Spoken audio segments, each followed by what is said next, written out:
Hey everyone, welcome so much to the presentation that we are doing on mass shootings in America and why, if they're more common here than other places, and why. This is brought to you by Peace at Work and ePanic Button, and my name is Johnny Lee. I'm skipping over the bio and information about me. You can always look that up in LinkedIn or another format. Some initial disclaimers, just to explain a little bit about the program. Regarding comparing our country, United States, to other countries, this is not an empirical peer-reviewed level study, not a meta-analysis of programs that might be interesting and certainly valuable, if not just academic. If there's interest in that, maybe we could do another program really diving into that question.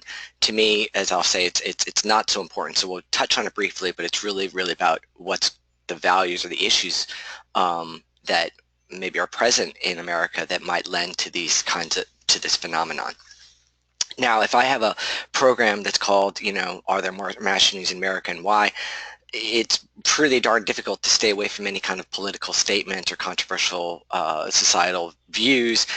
So I will admit straight up that I will have to at some point be expressing what those, if I give any reasons why there's so many shootings in America, naturally it's going to become political in itself. I want to say that I am working on this subject, so in some ways I'm trying to find a way to accurately or succinctly postulate or communicate my ideas, but you might think that I'm off whack or a moron or just off kilter or whatever you want to say, and I'm welcoming that response. So your comments, your questions, your responses are welcome, and we can go along the way, or you can wait till the end. I'm fine. Of course, I got to get through the end of the presentation, so we can't spend too much time, but if it is a big debate topic, we could always do this again, specifically on whatever the discussion point is. Oh yes, and finally, this is a shameless self-promotion of a forthcoming book. I'm just finishing up the draft, and then hopefully to get that out towards the end of the year. Now, about that communication, the interaction, on the GoToWebinar interface, there's a little, I don't know, this might look like a green, or I'm sorry, an orange arrows to you. You could expand that out, and then you'll see a questions tab down there. Go ahead and type whatever you want. You could also use chat if you'd like. Now, one thing is I will repeat whatever comments or questions, but not identify any attendees. If you want to speak, again, let me know, like communicate that, and then I'll unmute your telephone or your mic. The only thing is if you've got like a laptop mic and speakers, there's usually really bad feedback. So it's, I might cut it off just because of the feedback technical issues, not because of whatever you might be saying. Of course, the caveat being, keep it appropriate and don't do any sales pitches and stuff like that. All right, so I think that's, you didn't come to this webinar to talk about technology. We came to talk about America and mass shootings. So let me just start off with why I did this is because as I collect, I've thousands of cases of workplace violence, rampage shootings, and I do collect them from around the world as well. And I've caught this a few times where this statement, when it's in another country, that there's, oh my goodness, it only happens in America. I can't believe it happens here. And that really struck me. What do they mean by that? Why do you say it's something that happens in the States? Here's a case of an individual in Guam. And you could argue, Guam certainly being a principality of the United States, you could say whether it's part of America or not, but here's a typical domestic violence spilling over into the workplace case, and then the comments throughout the small community where, I thought it only happened in the States. However, that's not just, a couple of people on a small island in the Pacific. It's really looking at it's a broader message being put out here. And again, I'm not making a political statement about the former POTUS, but when Obama was visiting Paris in early December, it was soon after, it was right after that horrible terrorist attack killing 130 people. Well, he wasn't, I was probably there for some climate change thing, but he was asked by a reporter about Planned Parenthood shooting. So about that time around December 1st, a person, I believe it was a man, I can't recall the case offhand, but he goes into a workplace, to a Planned Parenthood, and I believe he killed one person. In response, the president has this to say. This just doesn't happen in other countries. So I am not trying to make a political statement about the former president's views, but I would say that it's generally a perception, right, that these things is an American phenomenon. I've even heard it, and I think this is pretty insulting, that it's almost like we export that culture to other countries. So just as we've exported McDonald's and Pizza Hut and Happy Days to other cultures, other countries, there's this perception that this phenomenon of mass shootings and workplace violence, it's spread out to other countries as well. I don't believe that. So what we really need to look at is perception, and then also what is the reality. And the reality is really based on that empirical study of looking at the figures, looking at the data, and the determining is it more common.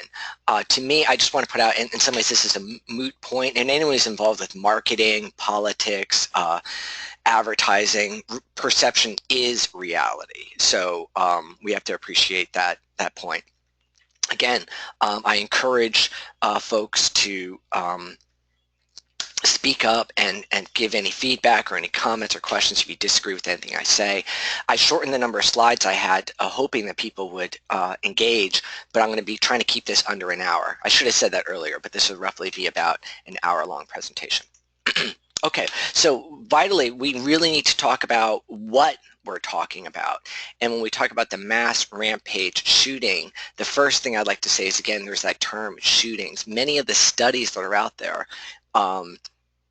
unabashedly admit they have a gun control agenda, therefore they focus on firearms. However, we definitely, really, who cares when someone dies, how it happened? So therefore, when we look at the European tragedies of the truck attack when they're driving into crowds of people, and sadly, I'm very sad to say that it's only a matter of time before we see a similar assault here in the States. However, bombings are pretty common. Again, remember, one of the worst school assaults, murders, massacres was a bombing that occurred in Bath, Michigan back in the early part of the last century. But in this concept, one thing we're discussing is cases where there's multiple victims, and that's one of the criteria. If you look at any of the studies, some of you folks might have joined me for my other point about, are mass shootings an epidemic? Is it getting worse? And from that presentation, I hope you learned that it's how you define mass. So the question is how many, and then the number is roughly 3 or 4, and then the question is it homicides or fatalities? Do you count the number of victims who are killed, and do you include the shooter? So if the shooter shoots themselves, or if an officer shoots a bystander, so a law enforcement officer intervening shoots a bystander who is innocent, do you count that? These are all important questions. Or the other question is, do you count fatalities, or do you count people who are just shot? So it gets complicated. The other aspect when we look at this is we really want to be looking at that sense of the rampage, the workplace violence, the dispute-related assaults. So one huge killer in America and around the world is domestic violence, intimate partner violence, and when it's mass, when there's multiple victims, often we see the whole family being killed. This is the horrendous cases of typically a man killing the wife and then the children. It's horrible, needs to be stopped, but I believe it is a separate issue. It has unique aggravating and protective factors. So I sort of put that in its own category in a sense. The other thing which has to be considered, especially when you compare this issue to other countries, is it crime related? Meaning, is it robbery involved, drugs or gangs? If you look at Mexico, what's been going on in the past few years, they have horrendous violence problems, but it's not really there's a few of those quote unquote mass shootings, but it's not what we're thinking of with, Dylan Roof or something like that. It's more related to drugs and gangs. It's real, and again, separate aggravating and protective factors that have to be looked at for addressing those concerns. Very serious, but it's a separate issue. The other thing I want to point out to you is when we look at mass shootings and these studies, the vast majority are based on media reports, and this relates to the question of America compared to the rest of the world, because these media reports, for the majority of these studies, they rely on English media reports. Again, I mentioned I study cases from around the world, but I only read the ones in English because, hey, I'm an American. I know a little Japanese and French, but I just know English. So that's what limits me, my personal database, due to my language abilities. Point being, there could be a lot of shootings that go on. It's just not A, published, or B, published in English. So excuse me if I'm going on about this, but we have to understand the context of when we're going to be looking at what we're defining as a mass shootings and where we're getting our data. Okay, so obviously the one point I want to put out is that yes, it absolutely happens in other countries. Matti Tuhari, who went to the Finnish a culinary school, killed a number of people. That was a video of him, picture of a video of him posted the day before the rampage. Anders Breivik, I might be pronouncing the names wrong, I apologize. This is the horrendous POS that murdered all those children on the island in the Scandinavian country for political reasons. And I'm going to come back to him because he's an important figure when we look at reasons of why they do these things. The school stabbings in China, if you're not aware of, unfortunately many of, if we think about the terrible archetypal tragedy of Sandy Hook, at the same day in China there was a horrible multiple stabbing of children in that country. And then, I'm not going to go on, I'm just trying to represent, like show you, here's a Russian lawyer who was a domestic violence case, again, trying to go after his ex-girlfriend but killing everyone else in the way. And this happened in Moscow, I believe. I wasn't sure if it was St. Petersburg or Moscow. But, there's no value in me just like doing story after story of other countries. Point is, yes, it does happen. No, I don't believe we exported this phenomenon to other cultures. So let's get into it. Now, it's a really hard thing where I started looking at this data, and if anyone's interested in pursuing this, I guess we can find some interns or something and we could dig this up. But the question is, like, are mass shootings more common, the rampage shootings more common in the United States compared to other countries? Now, one of the best comparisons or studies that I found was OEECD study that's been taken offline, but fortunately there's archived data out there that saved this data. One of my challenges, I have to apologize to you, is that I wasn't able to get the definition of rampage shooting used in this study. Did it include crime? Did it include, what was our criteria for rampage? Was it a single shooting? I mean, one person being shot, or it had to be at least 3 people being shot? There's a challenge there. I want to say that because it was based on other data, they referenced was it the Mother Jones study, which had the criterion as I described, the certain number of shooters and not crime related. I'm assuming that they use the same things. But as you can see right here when we look at this point, naturally America may have more shootings due to our size. And by the way, this study just looked at the quote-unquote developed countries. And what do we see here? Norway, Finland, Slovakia, Israel, and Switzerland having higher rates of rampage shootings. Certainly you could see that we had more, but per capita, based on the population, the rate per, is that million? Per million people, that's the rate that we're talking about. And, Norway is many, many times the rate we can find in America. Now, later on when we talk about gun control, one of the things they're figuring in there, America by some standards has very lax gun control measures compared to other countries, and yet you could see a difference here. Again, one point where I want to look into the differences regarding Israel, due to the conflicts within that country, if they're talking about and for, I'm going to say it right here, and if you got a problem with anything I say, then speak up, but I'm just I need to speak quickly. If we look at the Palestinian quote-unquote terrorist attacks against the population and Israeli soldiers shooting back at that person, I don't consider that a rampage shooting. That's an act of war. It's an act of terrorism. And I don't think it fits into this category. But again, I don't know the context of these events. So bottom line, are we the worst? Far from it, especially when you look and compare it to other countries that have much higher rates of the mass shootings.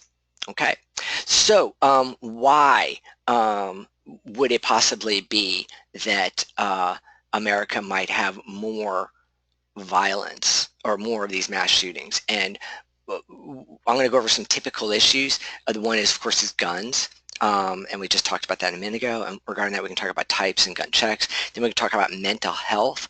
Coming around the Sandy Hook era and the Aurora theater shootings, that's where the mainstream media picked up that narrative, or was promoting that narrative.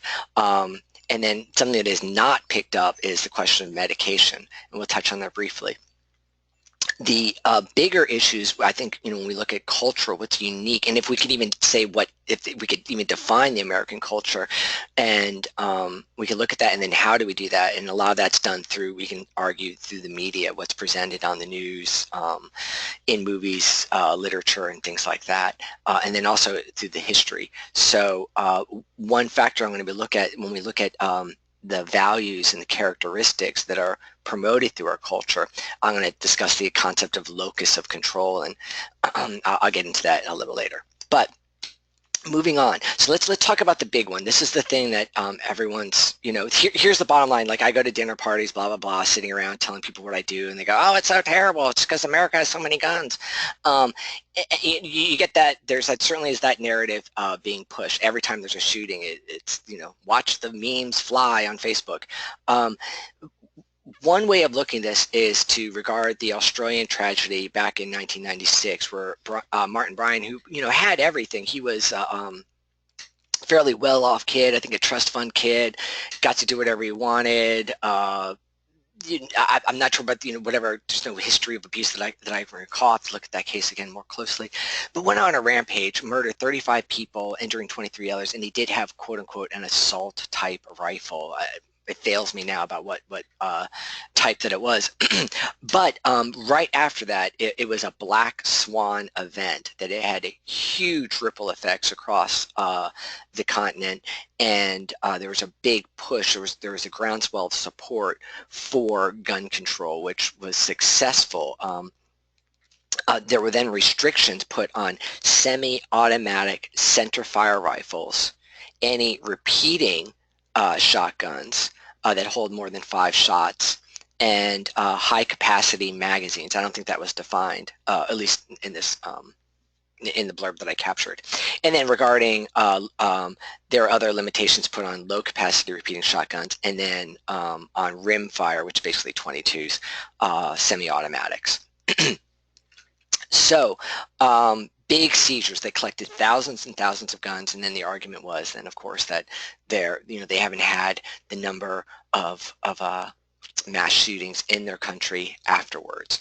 Again, that's debatable, and we can dive into that subject, but I just want to give it a context, what we're talking about. So just go a bit more. Many of you all, I bet, are maybe law enforcement and you're familiar with firearms, but just to go over the basics.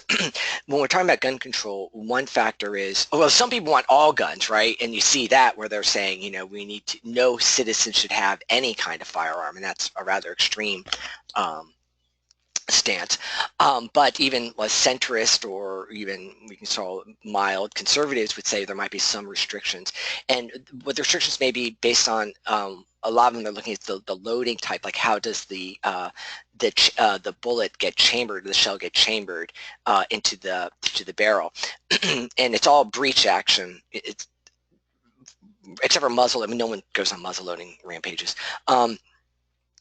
So basically they're looking at the semi-automatic, which is you pull the trigger and then the shell gets ejected and then the next round gets fed into it automatically. You don't have to do anything, you have to pump anything, move an action or move a bolt. It's automatic.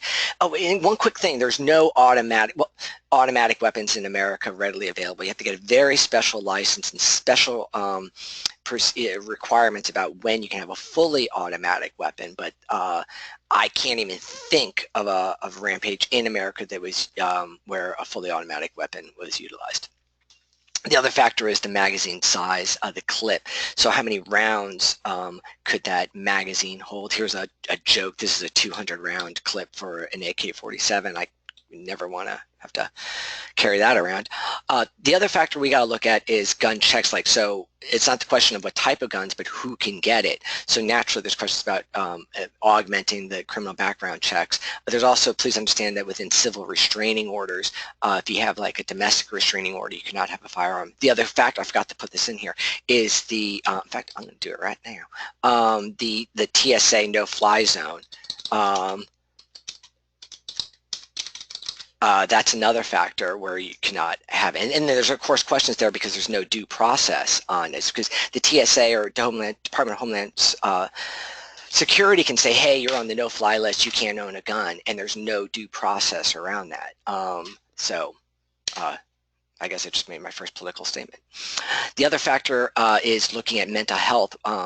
If you've been, and this is really difficult to define when they say, you know, whether you've been adjudicated mentally unfit or if you've ever been involuntarily committed somewhere, or even, I'm not even sure about voluntary committed at some facility. It's much more loosely defined about what's considered that in order to have a, to be restricted from having a firearm. Related to that, of course, is medication.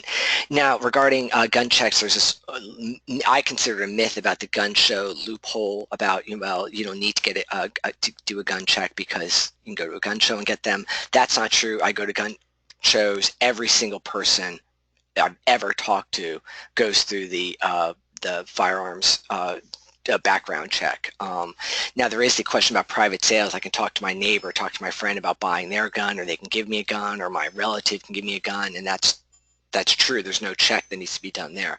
However, my basic argument whenever I have this discussion is that it doesn't matter. There are millions of guns in America, and there are many people who are prohibited to have firearms. Remember, when we talk about mass shootings, they're extremely rare. What is much more common are carjackings, robberies, felons who are prohibited from having guns, getting guns, using guns to commit crime. So my point is, there's too many out there, and I'm not even going to get into the discussion about whether we should start seizing them, like reducing the number of guns in our community. Then we can talk about the police buyback programs and those issues, but I think it's a moot point. Again, I welcome your input.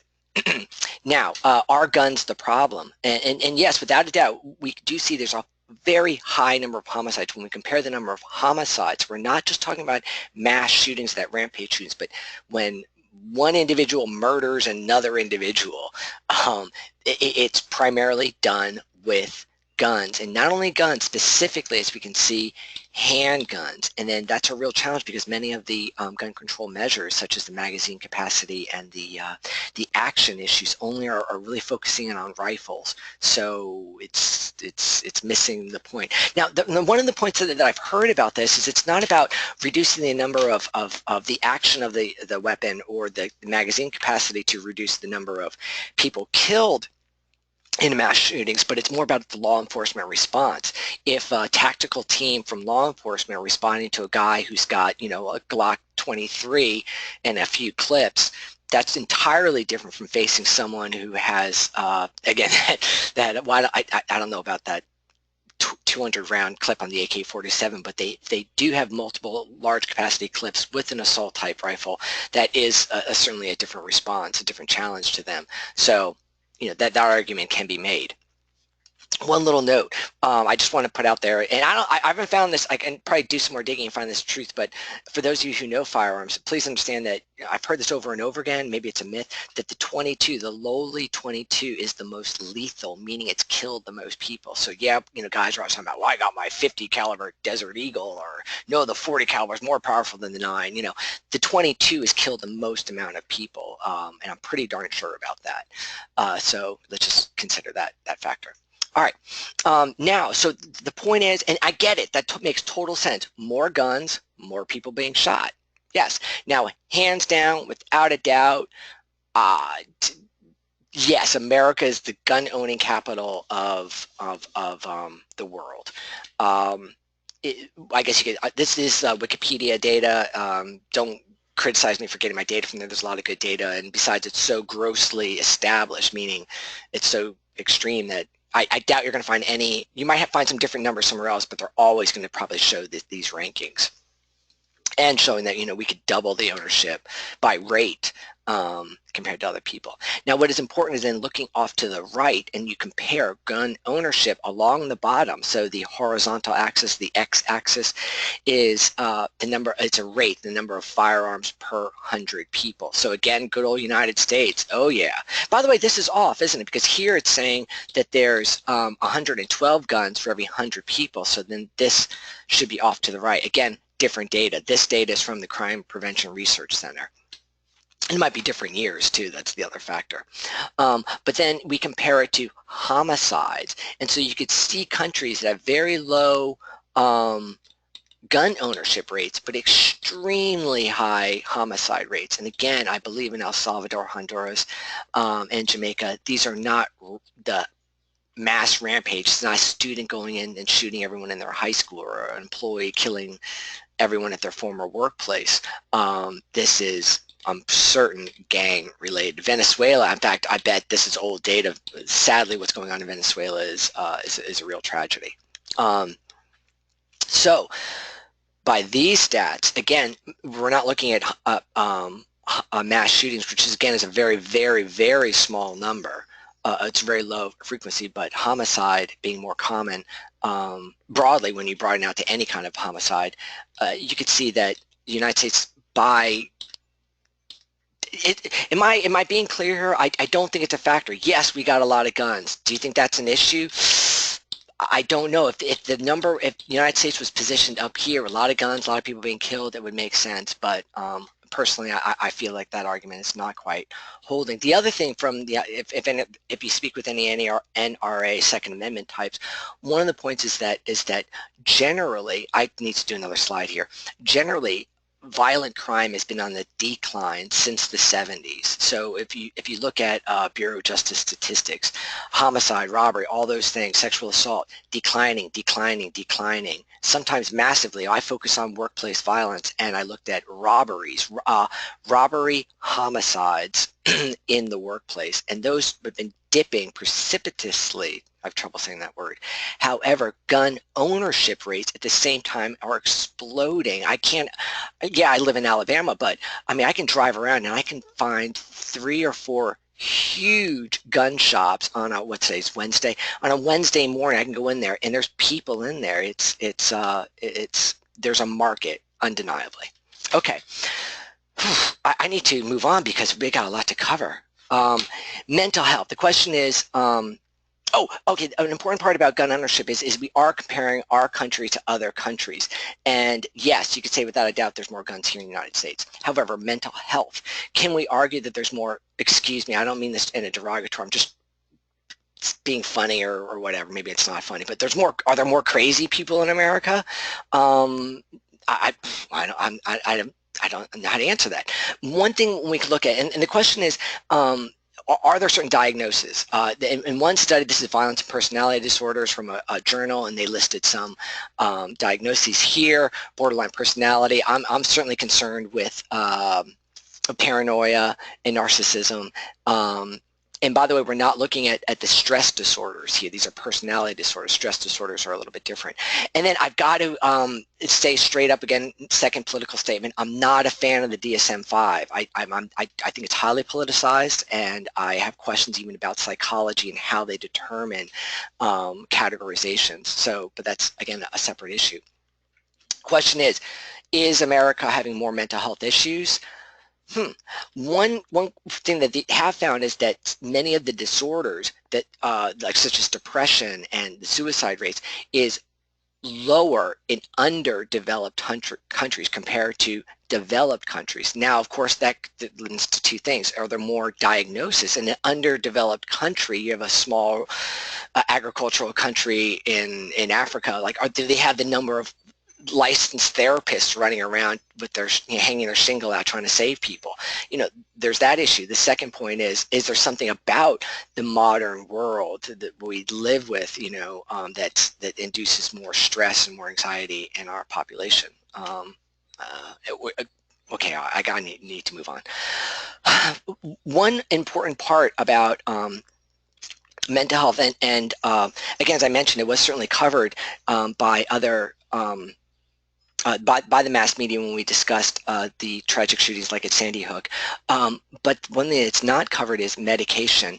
And I encourage you, for anyone who's really interested in the subject, to look at SSRI stories. I'm failing me now, but the SS is serotonin suppression reuptake inhibitors. I might be getting that wrong, but there's a certain class of medication that's addressing depression and anxiety. We're talking about Wellbutrin, Zoloft, Paxil, all these kinds of medications.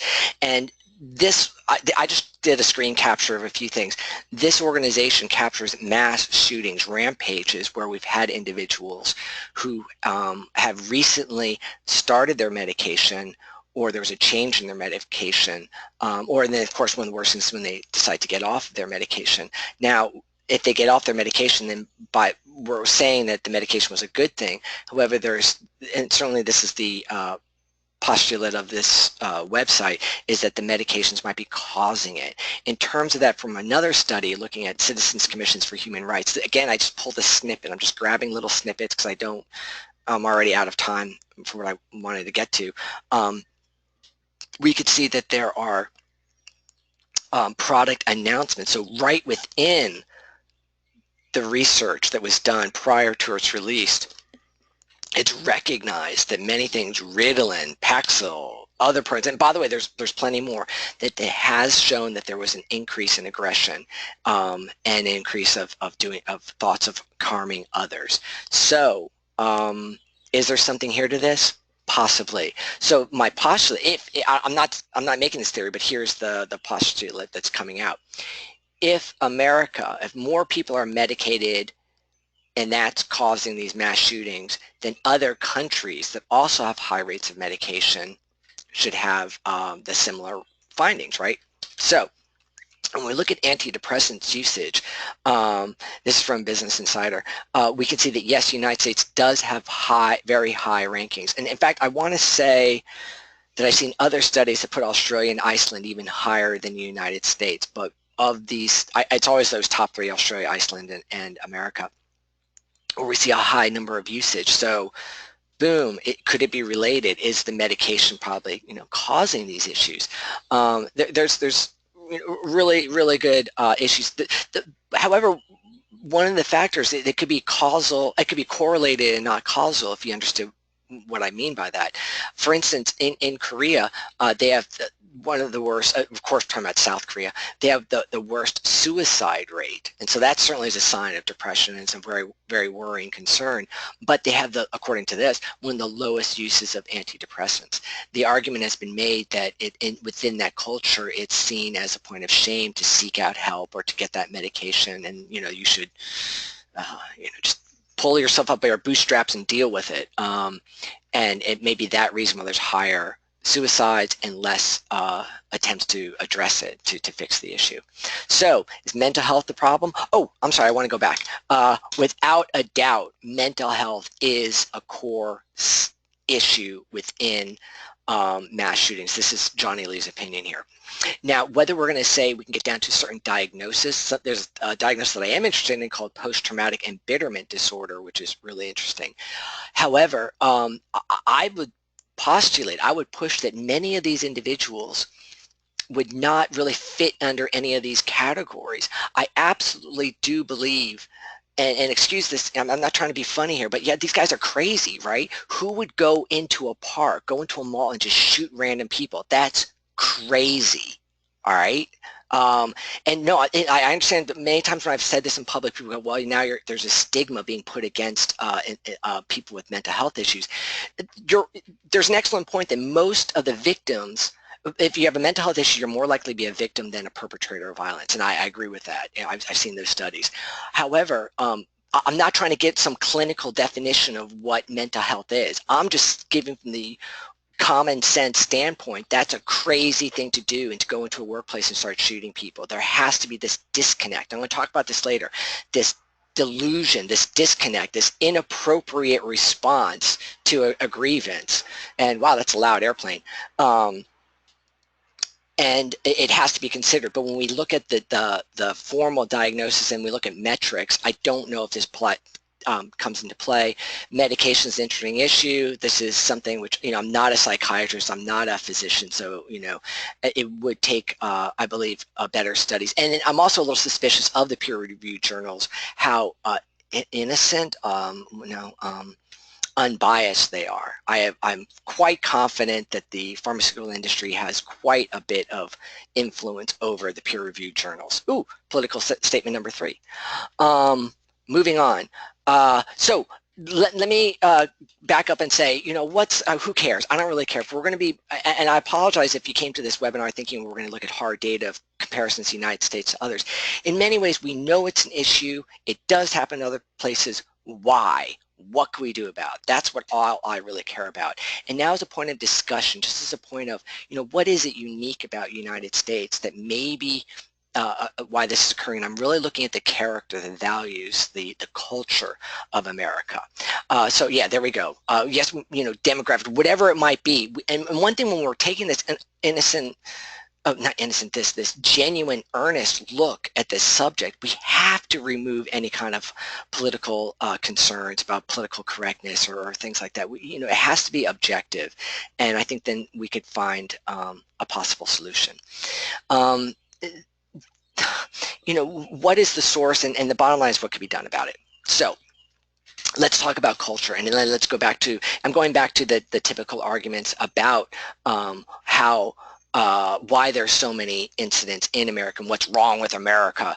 And if we can go back to the original, it's not the original, certainly there were before, but I really feel Columbine was the landmark case that really started this acceptance and this focus on this phenomenon. We could look at the postal shootings as well, but it was this one, in my opinion.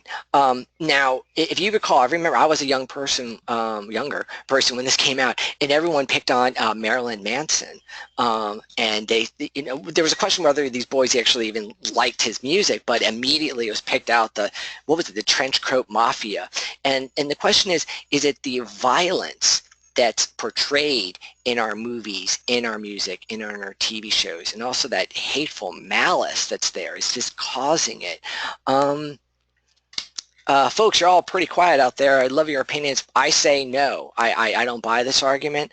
Is it desensitizing? Is it promoting? I think there's a factor that if when people are, excuse the term, but I need to get this presentation over. If people are that sick that they're fantasizing about murdering others, there is this point that this music, these issues could help them ruminate on those fantasies. They get immersed in it, and it's all they see, all that they think about. So my quick view is it can have an influence on someone who's already messed up. If someone is into this stuff, it's not going to drive them to this. I mean, myself, I was really into goth, you know, we call it death rock when I was younger, and no one, all the people in the scene, they're all like geeks and nerds. You know, they're not going to go and commit a homicide or violence, even though there's this interest in this issue. However, I do believe when we talk about the media, there is another element that I'll discuss later that does promote, possibly promote in a twisted way, the acceptance of violence. Now, video games, and I was really surprised when I started looking at this. It's amazing the amount of video, the influence, not the influence, but the extent of video games, the video game industries. Like we all think about movies, we all go see movies, we watch movies on TV, but the number of young men, how much money is spent and how much is spent playing video games. So the argument came out, can video games do this? Yeah, I've got a son, we've got an Xbox, we do look at these games, and there's certainly some games that I didn't have, looking at Grand Theft Auto, and there's some really horrible ones where like you could, oh God, which game was that? You can go around an airport as if you're a terrorist and shoot innocent people. Like that's a game. What was that, Black Ops or Call of Duty? I forgot one of those. But the one thing that was pointed out there is they're always looking for culprits. By the way, mainstream media, right? There's got to be some catch, some story, some headline that they're trying to promote. We do have Anders right here is the one non-American, but the others, of course, are American. You might recognize them. And, they're saying all these guys played video games. Well, I mean, my first reaction is, oh my goodness, seriously, you found a young man that played video games? No kidding. And yes, they are violent. Again, all of the games that I love, Battlefront, Halos, I'm an old school, so I play some of those older games. They are violent, but the question is that's going to lead me to commit violence. The argument has been that there's so much violence, whether it's in our movies or when you're do you know what first-person shooter means? So when you play the game, it's as if you're the character, like the viewpoint, the perspective is as if you're looking through the eyes of the character in the game. That's called first-person shooters. And the question is, if you're like shooting people and seeing them fall down with spurts of blood, is that desensitizing? Perhaps. The other question is, and this is another point, and this comes up when I've looked at all the manifestos and I look into the histories and the biographies and lifestyles of these shooters. There is that stereotype of the loners, and there is some validity to that stereotype. And one of the points is one problem with video games, and this is, I actually have as a father, I've got a big problem with this, is that video games they're not out playing in the street. They're not out playing in the playground or walking in the woods or in the creeks. They're just sitting on the couch with a controller in their hands. And they even though they may be having a headset on and they're playing with some stranger in Scandinavia or, Yugoslavia, they're not actually interacting with others, and that is a factor. The one thing that does come into play, and I think this really addresses the point where if they already are planning this, the video games can be an aggravating point to someone who's already feeling embittered, really upset, considering violence. And there have been shooters who said, yes, they've used these games to quote unquote practice the murders. The one point I want to go back, let me go back to the media. When we talk about the movies and TV shows, I've lived in other countries, and I have friends from other cultures, and I enjoy movies and stuff from other cultures. It's incredibly violent. I lived in Japan for 2 years, and their media is incredibly violent. There's stuff on there I wouldn't let my kids see, right? And it's readily available. So I don't think that we have more violence in our media, movies and TV shows and stuff like that compared to other cultures. In Latin America, many of the TV action shows are incredibly graphic. Same with video games. Video games are an international phenomenon. There's kids in Africa and in Argentina playing the same video games. So, the argument that it's something about America has some issues with. All right. The other issue, again, social media, online interactions, the latest phenomenon, let's say the past 15 years, where it's really dominated our world. I'd say that, online interactions, online life, social media really dominates our youth, and then young adults and even full-on adults. That there's this question when it's online that there's a desensitization that's going on. We're talking about the trolling issues, about how hostile. The one point that I often say is that people will say things online they would never say face-to-face, and then part of that, it aggravates and escalates. So when Chris Harper Mercer was talking about, I love 4chan, by the way, but when he was talking about the massacre he was planning to do at a community college, look at these responses. I'll let you read them yourselves, but like, it's heinous. I consider these people trolls, basically, and that's a whole other subject about what a troll is, and LARPing, and stuff like that, and doxing. But it's created this acceptance of really outrageous, inappropriate behavior, and especially for young people who really don't have that good gauge on their maturity or what's appropriate, it could be damaging. One of the sad thing that's now emerging is the whole Facebook live streaming. So we're seeing homicides, sadly enough, suicides, all of these things where these horrendous crimes are being committed while live streaming, and it's part of, I'm going to talk about later about this need for fame and infamy, and I got to keep moving. Now, another part of media we can talk about is the news, and actually this is the one thing that I do think is a big issue. Why America? Why are they occurring more often? And I think it is a factor regarding the copycat issue. So the point is, incident occurs, it's now a thing. When we talk about mass shootings, we talk about workplace shootings, we talk about school shootings, it's a concept, it's a phenomenon, right? We all are aware of the issue. And in some ways, I don't blame the news too much, because their jobs is to sell medication and cars, right? And in order to do that, they need to prove the eyeballs are on their screen. And they need, in order to do that, if it bleeds, it leads. So they're going to find the goriest, most gossipy kind of sex, violence, all these things that are going to pull in the viewer's attention so that they can prove that the ratings are high. So I get that. But with that attention given to these individuals want attention. They want people to know. So again, going back to Chris Harper Mercer, there was something unique. God, I just said his name. But this sheriff, and I do respect him, maybe I'm going against what his goals were, but this sheriff said, I'm not going to name the shooter because too much attention is given to them. By the way, here's an interesting thing. If anyone does research around this, a good place, I'm sorry, I think a good place to start your research is Wikipedia, right? When you look at Wikipedia, check it out. All of the mass shootings are all based on the location or the issue, like the Charleston church shooting, right? It might be labeled as such. They don't mention Dylann Roof. There is no entry. It certainly is covered. He's discussed in that entry under the Charleston church shooting, but there's no entry or record for Dylann Roof. And they've taken that name. They're not giving him that special place. And actually, I respect that. Now, an important point is, please understand that this shooting is often on purpose to be on the news. I have a separate webinar coming up based on manifestos, and without a doubt, textbook obvious slam dunk issue, Anders Breivik with his massacre of the children in Norway, it was in order to get news coverage to spread awareness about his manifesto. Absolutely, that was the basis of the shooting, and the news helped promote that. I'm ashamed to say, yes, I've read that long manifesto, and that was his goal. Now, I don't support him. I mean, I see some of his points that he's trying to make there, but of course his logic is flawed, and the other things, as I'll point out in a little bit. But his whole point was to get people to read it, and you know what, it worked. And so I believe also in Canada, not only in China, but in Canada, they're promoting the issue around not naming the suspects in these shootings. All right, because one of the most important, now we're getting to the point about America. It's about me. One thing that's very strong that I think it's unique about America is we really promote the individual.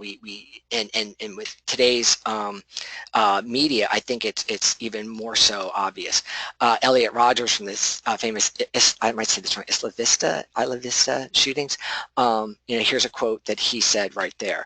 If you look at reality TV, it's about taking, they're not ordinary people, they're like semi-professional actors and models, but we take these ordinary, everyday people and we put them on TV. There's online celebrities. It's possible to create it's diminishing now, but it's possible to have a YouTube channel. Anyone can create one, have millions of followers, and really even be more famous. It's funny, when I talk to my kids, they don't really know like movie stars, but if I mention YouTube celebrities, they all know who we're talking about. So that's certainly changing. And then again, was it Andy Warhol said everyone gets their 15 minutes of fame. It's really about the individual, which I think America, rightfully so, promotes, but it can be distorted as well. So what we're really talking about and when we talk about America is we have a real strong sense of rights and the rights of the individual. And so we can sort of talk about the rights of the Constitution, and when it's infringed upon, we have the right to fight and to take justice into our own hands. We recognize and we value that sort of response. And then one of the problems, as I'll discuss later, is that growing sense of entitlement in our community is also a real danger, where we're seeing more and more of these points. You know, in Venezuela, they're rioting because there's no toilet paper and there's no food, and that's we could argue, I don't know, like, I see their point, but when we're rioting about some of the things that go on here in America, it's getting, another political comment, it's getting too far, and it's a gross exaggeration. Another example of the media, when we see these things, I know we can talk about the violence in our movies, but if we look at children's shows, it's something, maybe I'm just, you know, ranting here, but if you look at American movies, especially about girls, I'm going to pick on Disney, we see the princess, the individual who goes against their family, against their community to do what they want to do. My rights, this is what I want, I'm going to do it. So, you know, Princess Jasmine disobeys her father and runs off with a street urchin. Queen Elsa abandons her kingdom and does her own thing. You know, Ariel goes against her father and runs off with the sailor. Do you see like the messages being promoted here? I don't know if you all know Miyazaki. I can certainly go to other cultures, look at Russian, Korean, you know, French movies. But for instance, if you look at the Japanese things, Miyazaki is a huge director, better than Disney, right? Probably one of the greatest directors ever. Kiki, the girl with the bow in her hair, you know, does what she can to serve her parents. She goes off on a mission even though she doesn't want to, but her parents say she has to. She works for a company and does her best to serve her employers. This lady, actually I forgot her name, the Spirit Away. Again, the problem is that she is selfish. She's thinking about her phone, thinking about herself, and this whole story is about her loyalty to her parents, to try to save her parents. And then Princess Mononoke, who loves the human boy but needs to stay with her tribe and serve her tribe of wolves. She's like a wolf princess. But the whole point is you serve your community, you obey your authorities, and you follow through, which is an entirely different message that we see being promoted. Pick any show for young folks. It's all about rebelling against authority and doing things your own way. And you know, I'm a lot like that, but we have to recognize when it's about, I'm going to go beyond what other people think is fair. Well, I'm going to, if other people think it's right, but I don't, I'm just going to still do my own thing. If we look at it historically, you know, and again, it's a Western culture. I'm going to argue that America was founded and based on many of the principles, even though we have a melting pot community, it's still Western cultures that have been promoted through the sense of the individual. If you look at the Germanic tribes, the Saxons, the Angles, the Franks, they had a very strong sense of individuals having rights and they choosing their leaders. So we can talk about Athens, we can talk about the Magna Carta, which was, yes, there was a king, and that's a, you know, an authoritarian dictatorship, but the Magna Carta was a significant point. I think it was the Oxford Chronicles. I've been looking up that text, but I can't find it. And of course, the Bill of Rights. You know, this is something that people constantly go back to. By the way, I'm not criticizing it as being wrong, but I'm just trying to point out America has very strong sense historically about an individual being able to stand up for their rights, despite what the community says and despite what the authority says. Now, if we look at, again, in our cultures, golly, right now, we're running out of time, but I was going to have you all, like, can you name a movie or a TV show where we have the character of going against the grain, going against the system, and serving just Dexter, right? There's a great example of that show, Dexter, in the books, right? Guy, you know, murdering people, and he works for the police, right? One of my favorite movies, I think, really solidifies it is Falling Down with Michael Douglas. If you haven't seen it, it's a great movie. But here we see this individual. He's not a gangbanger. He's not out like killing because he thinks it's fun. He believes he's doing it's right. He's committing violence for justice. And when he sees something that's wrong, it doesn't matter what the state or the community says, he believes that he needs to set it straight. And that's an American value. So when we look at the point, when we talk about the distortion, we could say By the way, mass shootings are always about a grievance. There's a problem. There's something they disagree with and they're trying to fix it.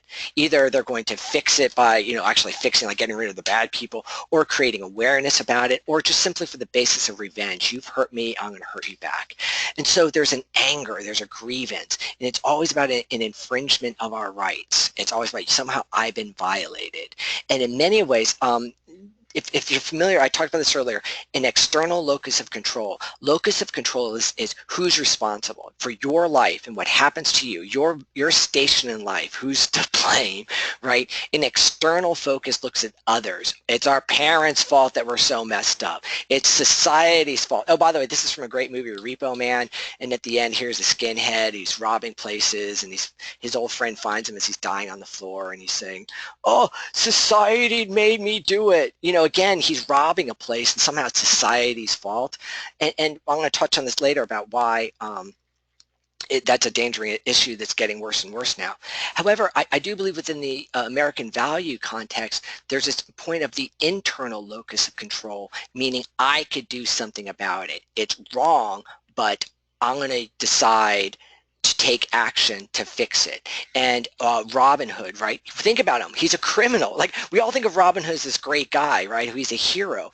But when you think about it, he was a terrorist who killed law enforcement officers and terrorized the wealthy and stole from them, right? He was an outlaw, but we see him as a value because it's an individual carrying out justice.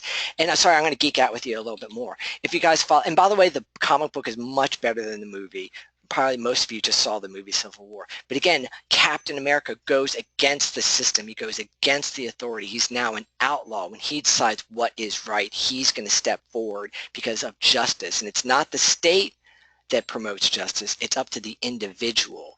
And that's like a value that is highly, and personally, I endorse and believe quite a bit as well. Now, the question is, what is an appropriate response? So let me give you an example. Now, I'm saying, yes, I'm big on internal locus control, and I love Captain America.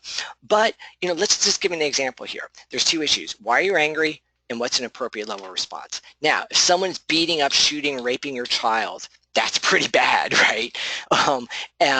What's the appropriate level of response? You can flip them off, or you can shoot them, right? So do you see what I'm going there? Now, if someone cuts you off in traffic, that's a grievance. Do you flip them off? Well, you shouldn't, because that's a bad idea. Could you shoot them? No, absolutely. That's an inappropriate level of response. This is where the mental health factor comes in. Are you getting angry over something that's ridiculous? Like, are you really getting that upset just because someone cuts you off? And then what's an appropriate level of response? So we all believe in justice, but what are you justifying? What are you fixing? And how are you doing it? That's where the mental health level comes into play, in my opinion. Now, just to emphasize again America's belief in the individual carrying out justice, this was an 80s case where a karate instructor, abducted and sexually kidnapped and took across straight lines a young boy, I think a 12-year-old boy, and sexually assaulted me, raped this boy. Horrible case. Thank God they saved the boy, was saved, and they captured the guy. And during the extradition, when they were bringing him back, this is a picture from an airport. It was big news, and then the big news was filming him arriving in the airport. And this man, it was the father of the boy who's staking out, hiding out a phone. He grabs a gun and shoots the guy in the head. All witness. I don't know if it was live or not, to be honest with you, but certainly the footage is out there. The point that I want to make is they had a real trouble. Without a doubt, this is premeditated murder, right? First-class homicide, or first-degree homicide, textbook case. No one would convict him. So yes, he certainly was charged, but he was given 5 years probation for premeditated first-degree homicide. Why? Because everyone agrees, yeah, go for you, Dad. Good job. Yeah, I'd do the same thing, because we recognize the individual has the right to carry out justice. Even though this guy probably would have gone to jail, he wouldn't have gotten the death penalty, right? And maybe that's why the dad decided, this guy deserves to die. I forgot what state this was. I'm not a lawyer, criminal justice lawyer, but I doubt that there was a death penalty for this, for the crime that he committed. Oh, here's this one little point I want to emphasize again. This is from Post Secret. One of the points is, carrying a firearm. Why do you do it? In the sense of justice. Yeah. Hey, I hope I never have to carry them. But why? Honestly, I mean, I have handguns, but why? Why is it that you have one? Why are you carrying one? You really got to answer that. Yes, I respect entirely the sense of self-preservation and self-protection of you and your family. But is there more to it? Is there something about that? There's a little fantasy about being the hero and taking out a bad guy. And yes, we want to make sure that no one gets hurt, but what about that desire to commit the violence? One thing I want to say is we have to look at the distinction between targeted violence, where there's a specific target, like a ex-wife or a boss or the doctor who failed to save your child.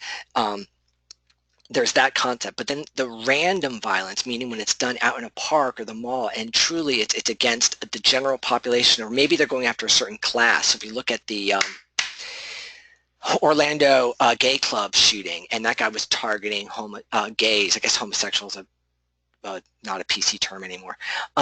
But we see that there's this random target because it's against an entire value system that they're going against.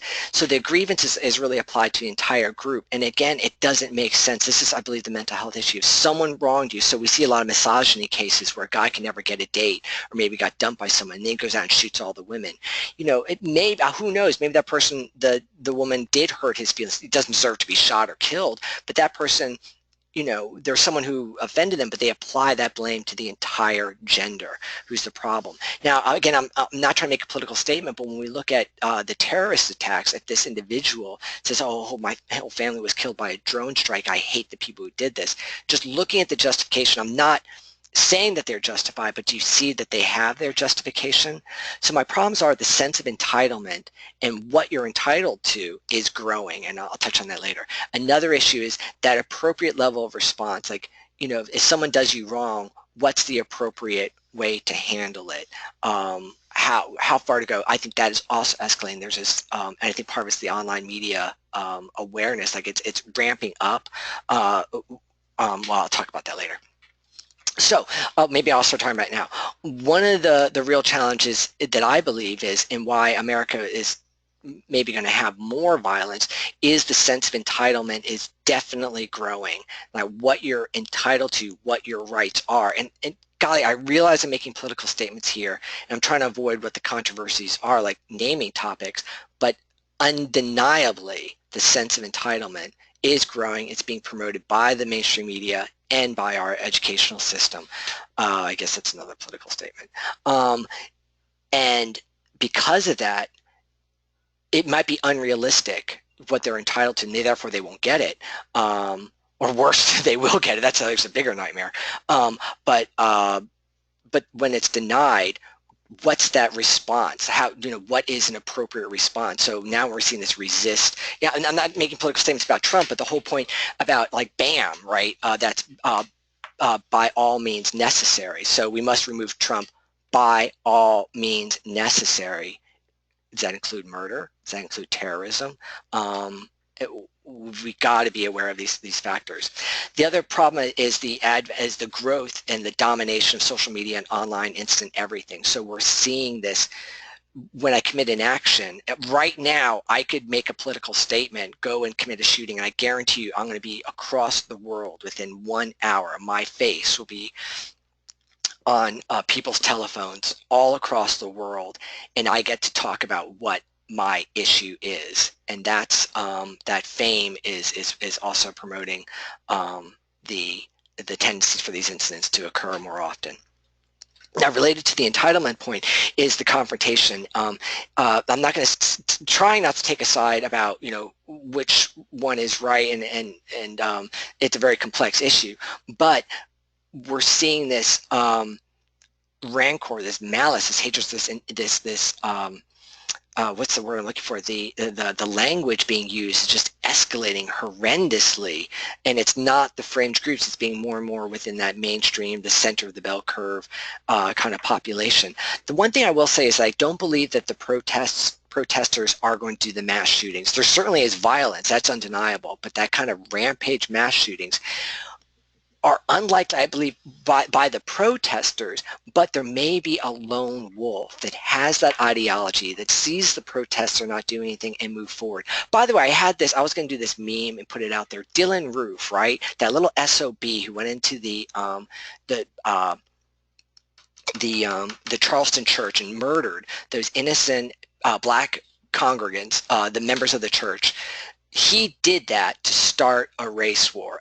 Straight up, that was his purpose, right? And now look at the response that came around with the taking down of the Confederate flags, and now in New Orleans with the removal of the Confederate statues, causing conflict, causing hostilities. LA, was he in LA that Vester Flanagan, I can't remember his name now, Lee Vester Flanagan, the news reporter who walked into the newsroom and shot 2 reporters on air and then started this whole manhunt thing. He said that was in response to the Dylan Roof shooting. That was the direct catalyst. So we're seeing these individuals commit a lone wolf mass rampage point based on a political issue. And my meme that I was going to create for Dylan Roof, he won. He did it. He succeeded. He wanted to start a race war, and it's growing, and it's allowing how we respond to these issues and what we allow to be promoted that really needs to be addressed. We can't give in to this sort of hostility. We have to be very cautious about the baiting that goes on in the emotional response we have to the increasingly antagonistic atmosphere of our country. So the opposite of that, what is the opposite of the malice and the hatred and the sociopathy? It's kindness, it's empathy, it's compassion. I know that sounds, yes, without a doubt, we need to have security measures. We need to have threat assessment teams. I'm a big fan of the development and promotion of the threat assessment industry, or science, if I can use that word. And that's important. Better reporting requirements and more mental health, without a doubt. And yes, sensible. We got to be looking at gun control and looking at how weapons are getting into the wrong hands. Those are all factors, but if we go up the stream, it's really, when we talk about the values, we have to recognize that everyone has that individual right. That individual right is not just for you. That individual right is for everyone. I guess that's my final political statement. So thank you so much. Where are we? I went over. I apologize. Golly, and there was not a single comment, too.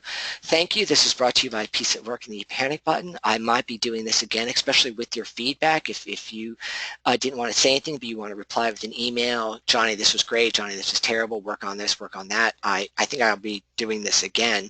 I may be taking this show on the road, and then I need to improve the program.